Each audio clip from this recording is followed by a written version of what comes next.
Baik, sebelumnya, Assalamualaikum warahmatullahi wabarakatuh. Izin Bapak Ucup, pada kesempatan kali ini saya akan menyampaikan presentasi terkait dengan hasil pengerjaan UAS saya dalam mata kuliah Bisnis Big Data. Ya, jadi presentasinya adalah sebagai berikut ini.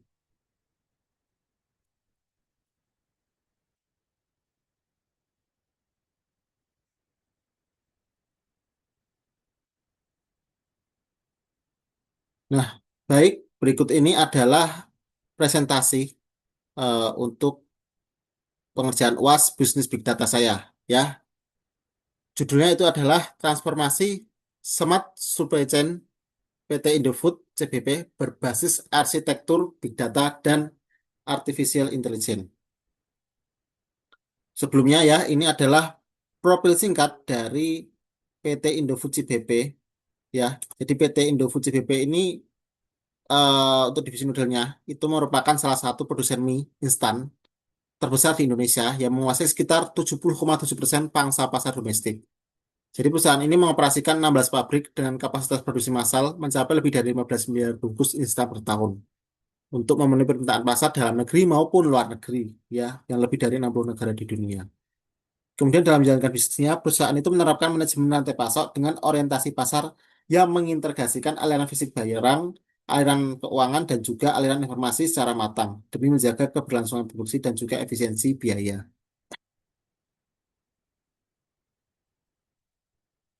Nah, berikutnya saya sampaikan terkait dengan integrasi AI pada proses bisnis ya. Yang pertama itu adalah eh, proses transaksi dengan eh, customer ya. Jadi mari kita bahas ya bagaimana AI ini bisa masuk ke proses transaksi itu bagaimana ya. Jadi pada proses transaksi itu kita menerapkan ya sistem yang namanya demand forecasting atau peramalan permintaan berbasis machine learning ya. Jadi eh, alih-alih distributornya itu memesan secara manual gitu ya. Jadi sistem AI itu akan bisa untuk memprediksi kebutuhan stok di setiap wilayah secara akurat gitu ya. Jadi tidak ada lagi gitu lah masalah kehabisan barang gitu. Karena eh, ada manfaat juga ya itu untuk mencegah stock out di distributor atau retailer, dan juga untuk bisa itu mengotomasi credit scoring milik pembeli gitu. Kemudian pada proses produksi ya, pada proses produksi ini kita memasang sensor ya untuk Indofood ini predictive maintenance gitu ya. Jadi ada prediksi terkait dengan pemeliharaan ya, itu menggunakan sensor IoT di 8 mesin tahap mesin otomatis ya, dari pencaburan tepung sampai pengemasan. Jadi AI itu akan memantau gerakan dan juga getaran dan juga suhu mesin secara terus-menerus gitu ya, untuk bisa mendeteksi ada atau tidaknya potensi kerusakan sebelum mesinnya rusak atau mogok. Ditambah lagi ada kamera computer vision yang otomatis bisa menyortir lah standar mutunya gitu ya. Jadi kalau ada yang cacat sebelum masuk ke dalam karton itu bisa dideteksi seperti itu. Kemudian ini integrasi AI pada bisnis dalam distribusi dan layanan. Ya, untuk yang pada distribusi, AI ini eh, akan membantu kita untuk mengontrol gudang dan juga armada karena ada teknologi Smart Warehouse Inventory dan juga Dynamic Route Optimization ya. Jadi sistem AI ini akan mencatat umur simpan bahan baku, terutama tepung terigu, agar tidak mengendap lebih dari 1 bulan, dan juga agar itu tidak muncul kutu gitulah ya. Jadi selain itu juga AI juga bisa mencarikan rute pengiriman Amarga Truk yang paling efisien agar bisa hemat BBM. Jadi intinya manfaatnya itu bisa untuk menjamin aturan FIFO, first in first out, itu berjalan ketat, dan juga untuk menghemat biaya bahan bakar logistik seperti itu. Kemudian untuk proses layanan konsumen ya, ini menggunakan teknologi natural language processing ya, sentiment analysis. Jadi intinya itu adalah penggunaan teknologi berbasis pemrosesan bahasa alami ya. Jadi kalau misal ada komplain atau retur dari konsumen, itu AI akan membaca isi pesan tersebut dan juga eh, akan terbagi secara instan gitu ya. Contohnya, misal ada penerusan tiket instan ke PGDC. Nah, itu berarti terkait dengan isu mutu produk gitu ya. Ya, itu akan ke situ. Kemudian kalau ada isu keterlambatan atau kemasan rusak, berarti itu akan ke bagian warehouse. Jadi itu atau otomatis seperti itu.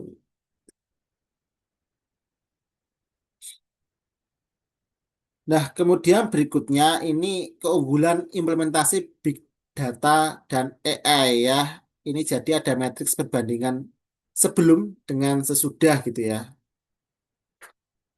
Jadi dari rancangan ini ada 4 keunggulan utama yang didapat Indofood ya dibandingkan dengan sistem lama ya. Yang pertama itu ada akurasi forecasting ya, akurasi peramalan. Yang sebelumnya manual berdasarkan historis biasa, itu setelah dibantu AI itu akan bisa lebih akurat ya, lebih akurat dan akurasinya naik ini 25 sampai 30% karena dibantu AI jadi berbasis mesin learning.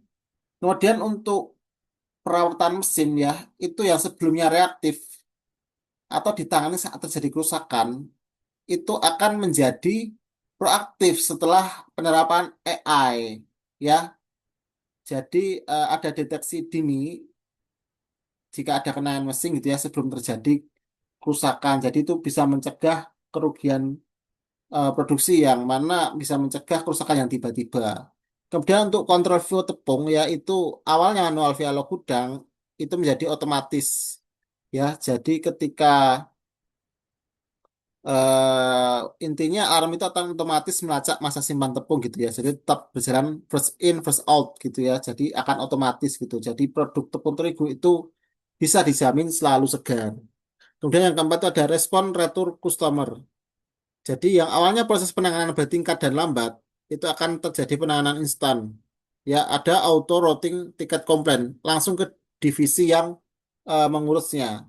Ya, jadi penanganan komplain itu dan juga retur barang itu akan jadi jauh lebih cepat karena tiket keluhan itu langsung masuk ke divisi yang tepat secara otomatis. Nah, berikut terkait dengan arsitektur big data dan AI pipeline-nya yang dirancang gitu ya. Ya, ini yang pertama itu dimulai dari data ingestion ya. Terkait dengan data ingestion ini ya, itu ada itu sensor, ada GPS tracker dan juga ERP system. Nah, jadi dalam hal ini itu ketika ada seperti data transaksi, kemudian data yang lain tadi, data mentah-mentah itu akan dari sensor itu ke GPS dan juga transaksi itu secara cepat diserap oleh Apache Kafka ya. Kemudian selanjutnya ya itu yang nomor 2 di data storage ya di data storage itu data tersebut kemudian akan disimpan secara aman di harddisk HDFS atau data lake ya itu sebagai pusat data skala besar ya baik yang struktur maupun tidak struktur. Kemudian di sana itu akan ada analytics and AI engine. Nah, dalam hal ini data tersebut lalu diproses oleh Apache Spark dan engine AI. Jadi di sana ada pemrosesan langsung untuk memantau mesin saat itu juga dan ada pemrosesan berkala untuk menghitung target bulanan. Kemudian hasil akhirnya itu akan ditampilkan di nomor 4 itu ya, Executive BI Dashboard. Itu akan membentuk BI dashboard visual yang bisa dipantau langsung oleh manajer dan juga direksi ya, agar itu bisa untuk pengambilan keputusan strategis bersama lah ya, baik dari jajaran manajer maupun jajaran direksi seperti itu. Nah, berikut untuk kesimpulannya ya. Jadi yang pertama, itu integrasi AI pada 4 area operasional baik transaksi, produksi, distribusi, dan layanan, itu mengubah rantai pasok konvensional Indofood CBP menjadi smart supply chain, ya, rantai pasok yang bagus. Kemudian yang kedua, arsitektur big data pipeline mampu menampung seluruh luaran data heterogen secara efisien dan juga real time, ya. Kemudian yang ketiga, implementasi ini menjamin efisiensi biaya, yaitu kontinuitas produksi massal, ya, karena sudah sampai 15 miliar bungkus per tahun, ya, serta bisa memperkuat dominansi pasar. Makanya sampai sekarang itu Indofood masih menjadi yang favorit gitu ya. Indomie selera tuh. Nah, ini untuk daftar pustaka referensi jurnal yang saya pakai ya di sini. Oke, terima kasih. Oke, baik. Terima kasih. Itu tadi dari saya. Bila ada salah kata, mohon maaf. Bila taufiq wal hidayah. Wassalamualaikum warahmatullahi wabarakatuh. Salam.